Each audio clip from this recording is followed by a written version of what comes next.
Sure. So Students for Liberty is an international nonprofit organization whose goal is to grow the liberty movement by inspiring young leaders of liberty today who will become the leaders of liberty in society tomorrow.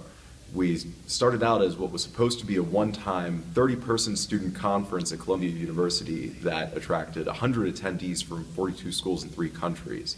and has now grown into a network of over 1,200 pro-liberty student groups all over the world. This past year, we trained over 400 student leaders, ran 35 conferences for over 5,000 attendees, and distributed 350,000 copies of our Introduction to Libertarianism, a book called Why Liberty. And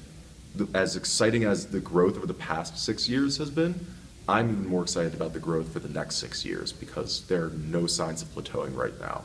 This is the most libertarian generation that has ever existed, and they simply need to be empowered with the infrastructure and resources to promote these ideas in order to really make a difference. So if you think of the 20th century as the first wave of libertarianism, when the term was first developed and the first organizations were being created that were truly libertarian, like the Reason Foundation, Institute for Humane Studies, Cato Institute, the Libertarian Party, they existed in a context where there had been no really libertarian organizations before, and there was this existential threat of communism that led libertarians to associate with conservatism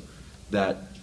don't exist in the 21st century. We have these libertarian institutions that have incubated young ideas and young leaders of liberty, and we're able to take on threats to liberty beyond economics because the Soviet Union is gone.